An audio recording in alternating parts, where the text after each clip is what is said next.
Study IQ IAS, अब तैयारी हुई अफोर्डेबल।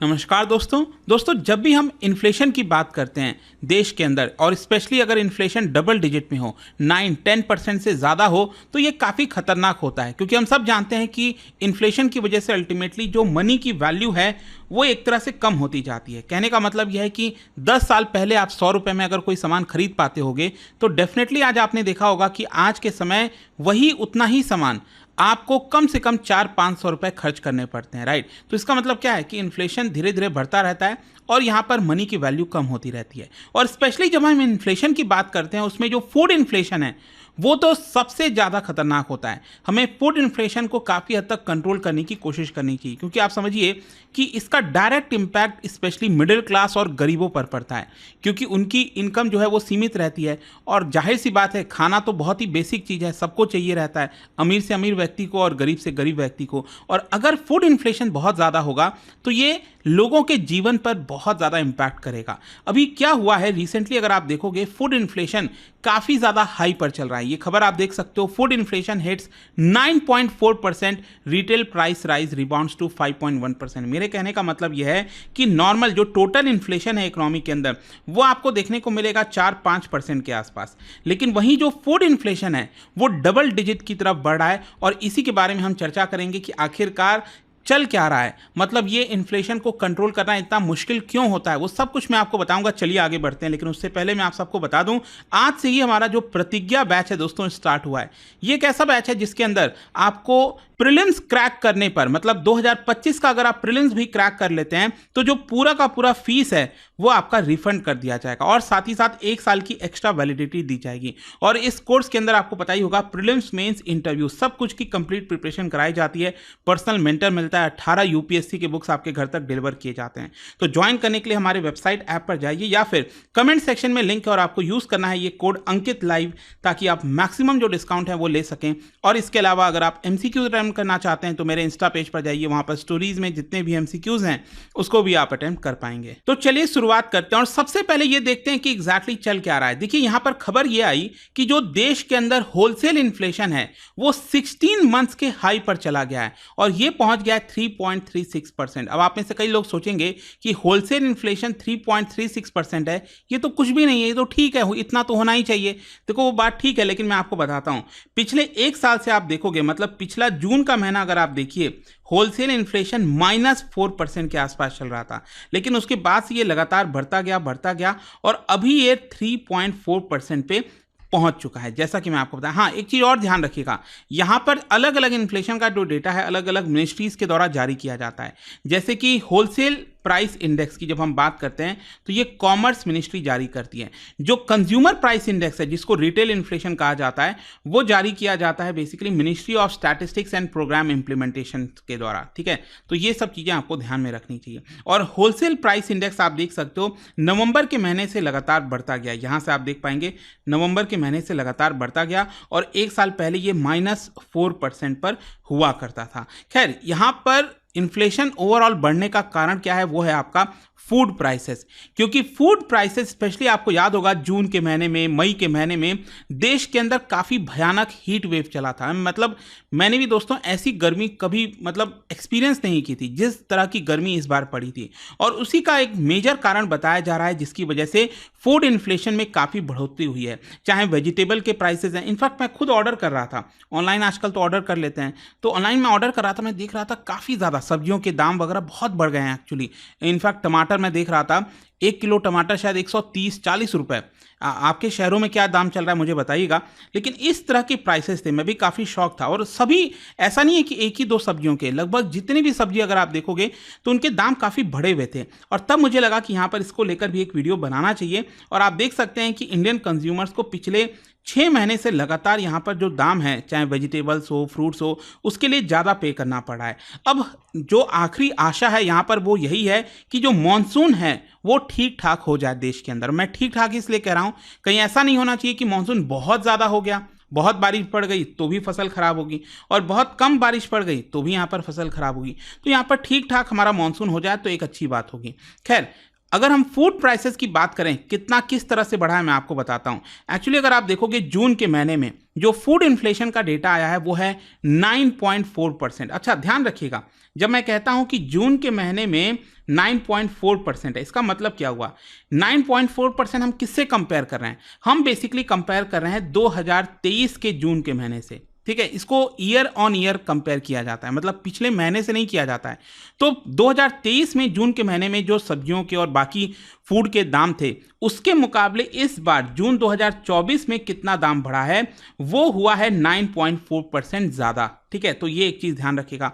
अब स्पेशली अगर हम फूड इन्फ्लेशन की बात कर रहे हैं तो इसमें सबसे ज़्यादा दाम किसका बढ़ा है मैं आपको बताता हूँ, वेजिटेबल्स का 30%। सोच के देखिए, एवरेज लगभग वेजिटेबल के दाम पिछले एक साल से 30% बढ़ गए हैं। पल्सेस के दाम लगभग 16% बढ़ गए हैं। पल्सेस तो ऐसा है जो दाल वगैरह हम खाते हैं, ये तो मतलब हमेशा हाई रहा है, इसमें गिरावट आई नहीं है और इसीलिए दाल वाला आप देखिए बहुत ज़्यादा महंगा हो गया है। सीरियल्स की अगर हम बात करें तो करीब 8-9% बढ़ा है। और स्पेशली वेजिटेबल्स क्या होता है ना, ये शॉर्ट ड्यूरेशन क्रॉप होते हैं और काफ़ी वॉलेटाइल कंपोनेंट होता है ये, और इसी की वजह से क्या हुआ कि मई जून में जो हीट वेव पड़ा इसी की वजह से वेजिटेबल के दाम काफ़ी बढ़ गए। और पल्सेस जैसा कि मैं आपको बता रहा था ये लंबे समय से काफ़ी ज़्यादा महंगा चल रहा है एंड बिकॉज ऑफ दीज मतलब प्रोडक्शन में कमी आई है, रेनफॉल में इश्यूज़ हुए हैं जिसकी वजह से पल्सेस में गिरावट हुई है। पल्सेस का मैं आपको बताता हूं 2023-24 में जो आउटपुट है वो लगभग 10% कम हुआ है। 2022-23 के मुकाबले 2023-24 में पल्सेस में गिरावट हुई है।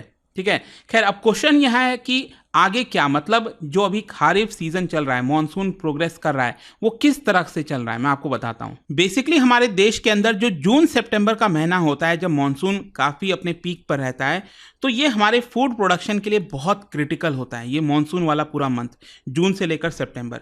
एंड मैं आपको बता दूं देश में जून के महीने में 11% डेफिसिट रेन हुआ था। डेफिसिट रेन कहने का मतलब है कि 50 ईयर का एवरेज लिया जाता है, पिछले 50 सालों में देश में कितनी बारिश हुई थी, तो उसका एवरेज के मुकाबले जून के महीने में 11% कम बारिश हुई थी। लेकिन जुलाई के महीने में आपने देखा होगा अचानक से बहुत बारिश हो गई और इसकी वजह से जो टोटल डेफिसिट है वो सिर्फ 2% के आसपास है, मतलब लगभग आप कह सकते हो नॉर्मल है। अभी तक रेनफॉल जो है नॉर्मल है, लेकिन इसमें रीजनल इम्बैलेंसेस हैं। मतलब देखने के लिए तो लग रहा है कि हाँ मॉनसून अभी तक ठीक ठाक चल रही है, नॉर्मल मॉनसून है, लेकिन प्रॉब्लम क्या है, करीब 31% एरिया ऐसे हमारे देश के अंदर जहां पर डेफिसिट रेनफॉल हुई है और लगभग 14% ऐसे एरिया है जहां पर एक्सेस रेनफॉल हुई है। तो ये भी कई बार होता है कि आंकड़ा देखने में तो लगता है कि नॉर्मल रेनफॉल है, लेकिन एक्चुअल में क्या है, कुछ एरियाज में बहुत कम बारिश हुई और कुछ एरियाज में बहुत ज़्यादा बारिश हो गई, और दोनों ही एक तरह से खतरनाक होते हैं। मीनवाइल मैं आपको बता दूं जो एग्रीकल्चर मिनिस्ट्री के द्वारा जो डेटा दिया गया है अप टू 12 जुलाई, उसमें जो खारिफ क्रॉप है उसका जो प्लांटिंग होता है,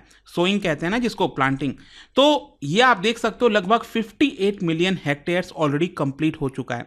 मतलब कि हमारे देश में टोटल खारिफ सीजन में 110 मिलियन हेक्टेयर में प्लांटिंग की जाती है, नॉर्मल प्लांटिंग, जिसमें से आधे से ज़्यादा ऑलरेडी कंप्लीट हो चुका है।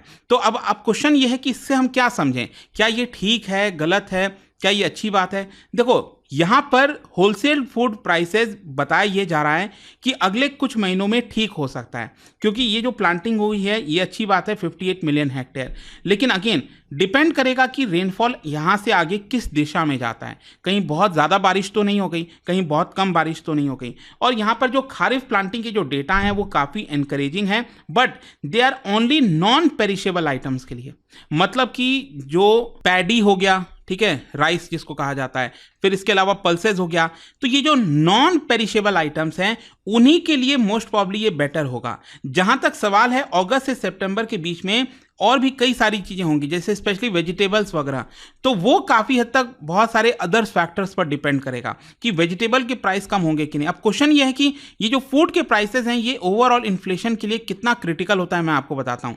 एक्चुअली जो रिटेल इन्फ्लेशन की हम बात करते हैं ना, जिसको हम CPI कहते हैं, कंज्यूमर प्राइस इंडेक्स, उसमें 46% कॉम्पोनेंट, 46%, सोच के देखिए, वेटेज जो है वो अकेले फूड एंड बेवरेजेस का है। मतलब जाहिर सी बात है कि अगर फूड इन्फ्लेशन ज़्यादा होगा तो ओवरऑल रिटेल इन्फ्लेशन भी बढ़ेगा, और यही कारण है कि अभी जो फूड इन्फ्लेशन बढ़ा है इसी की वजह से रिटेल इन्फ्लेशन भी ज़्यादा देखने को मिल रहा है। स्पेशली भारत में आपको पता है लगभग 80 करोड़ लोग ऐसे हैं जो कि फ्री फूड पर जो है डिपेंडेंट है।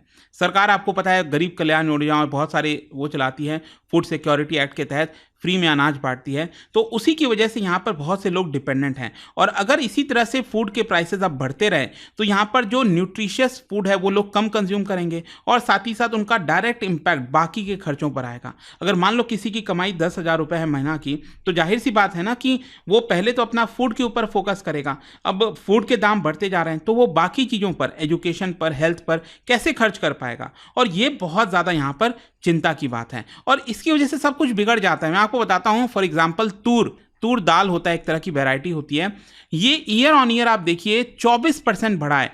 पोटैटोज और अनियंस 56%, 66% का बढ़े हैं पिछले साल के मुकाबले। टोमेटो के प्राइसेस आप देखिए 100 किलो के ऊपर 100 रुपए के ऊपर चला गया है। और ये क्या है ना, मैं आपको बताता हूँ, एक्चुअली ये नंबर्स आंकड़ों में भी आपको देखने को नहीं मिलेंगे, क्योंकि क्या हुआ था, पिछले साल जुलाई के महीने में टमाटर के दाम 150 रुपए पर किलो चले गए थे। तो ऑब्वियस सी बात है, इस साल अगर 120 रुपीज़ पर केजी भी होगा तो ऐसा लगेगा ना कि पिछले साल से तो कम है, लेकिन स्टिल 120 रुपए किलो हर कोई तो खरीद नहीं पाएगा, अफोर्ड नहीं कर पाएगा। तो इसी की वजह से ये बहुत ज़्यादा पेन होता है फैमिलीज़ के लिए। अब देखना होगा सरकार क्या करती है। ऑल्दो सरकार ने कई सारे जो है आपका स्टेप्स तो उठाए हैं, जैसे कि मैं आपको बताऊंगा यहाँ पर, जैसे एक्सपोर्ट के ऊपर प्रतिबंध लगाना, इंपोर्ट को रिलैक्स किया है ताकि डोमेस्टिक सप्लाईज बढ़ सकें। साथ ही साथ यहाँ पर सरकार को और भी कई कदम उठाने चाहिए, जैसे इंश्योरेंस हो गया, फार्म इंश्योरेंस हो गया फार्मर्स के लिए, रिसर्च के ऊपर इन्वेस्ट करना चाहिए ताकि जो अलग अलग क्रॉप के वैराइटीज़ हैं वो लाया जा सकें, रिजिलियंट क्रॉप लाया जा सकें। तो देखो यहाँ पर क्या है कि फूड इन्फ्लेशन को कंट्रोल करना इतना आसान भी नहीं होता। हमने कह तो देते हैं कि बड़ा आसान है कि क्यों नहीं सरकार कर देती है, ऐसा नहीं हो जाता, लेकिन इतना आसान नहीं है, क्योंकि ये अल्टीमेटली डिपेंड करता है काफ़ी हद तक क्लाइमेट के ऊपर। और आपको पता है क्लाइमेट क्राइसिस किस तरह का चल रहा है। अचानक से भयानक गर्मी के बीच अचानक से बहुत ज़्यादा बारिश आ जाती है, फ्लड आ जाता है। तो इस तरह की सिचुएशन में ये डायरेक्ट इंपैक्ट करता है वेजिटेबल्स को, डेयरी को, बहुत सारी चीज़ों के ऊपर। तो लेट्स सी, अब देखा जाएगा कि आगे इसको लेकर क्या होता है, सरकार क्या करती है। आपका क्या सोचना है इसको लेकर, मुझे कमेंट्स में बताइएगा।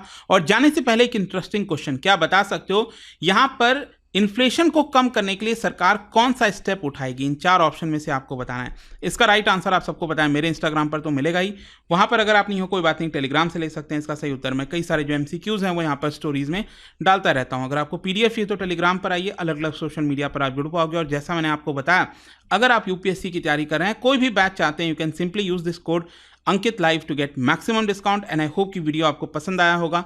मिलता हूं आपसे next time. Till then, thank you very much, see you soon. Study IQ IAS, अब तैयारी हुई अफोर्डेबल।